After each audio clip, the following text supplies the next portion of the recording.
Assalamu alaikum everyone, myself Nurjahan Riya. I'm currently studying in BC in Prosthetics and Orthotics at Bangladesh Health Professional Institute first year.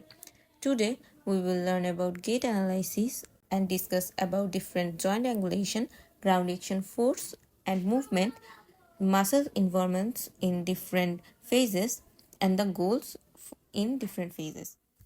Before we started, let's talk about some basic things.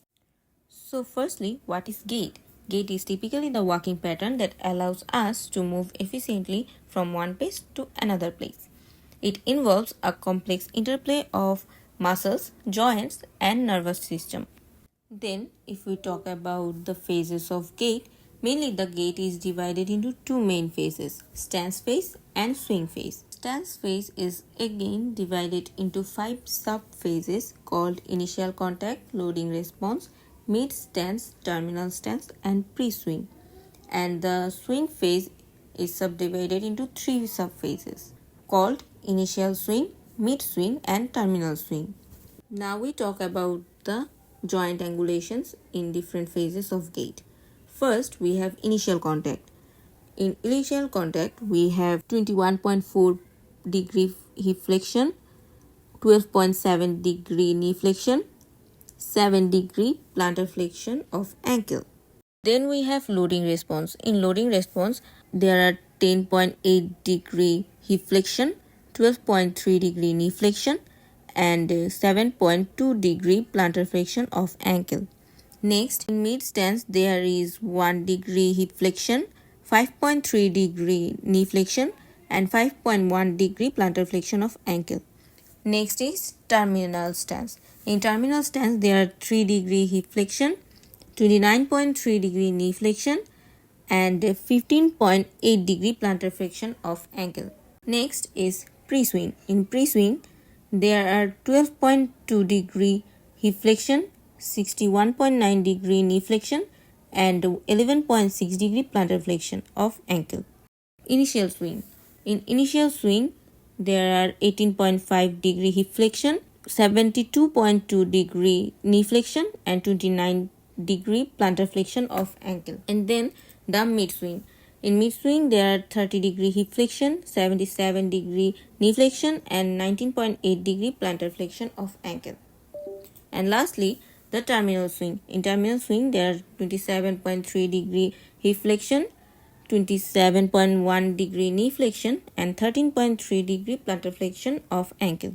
And now I will talk about the ground reaction force and the moments at different phases of gait. In initial contact, the ground reaction force crosses the hip anteriorly, the knee anteriorly, and the ankle posteriorly. So it creates flexion in the hip, extension in the knee, and plantar flexion in the ankle. So it creates a clockwise rotation in the hip, clockwise rotation in the knee, and the anti-clockwise rotation in our ankle. In loading response, the ground reaction force crosses the hip and knee anteriorly and the ankle posteriorly.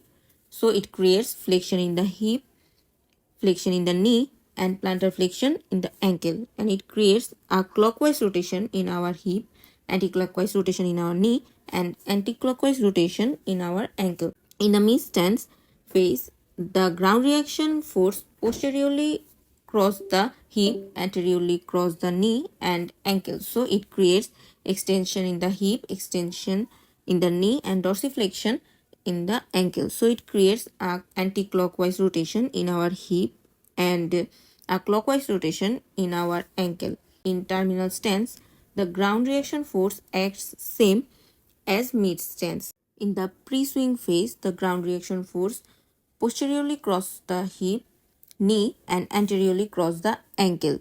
So the joint creates extension in the hip, flexion in the knee, and dorsiflexion in the ankle. So it creates anti-clockwise rotation in our hip and knee and a clockwise rotation in our ankle. Now let's talk about the muscle involvements in different phases. As we can see in this photo, there are different types of muscles that acts during different phases. Through the muscle contraction, these muscles are working during different phases of gait.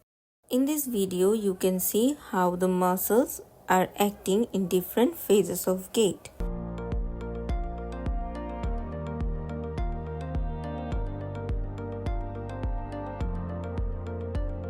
Now we will see the goals of different phases of Gait.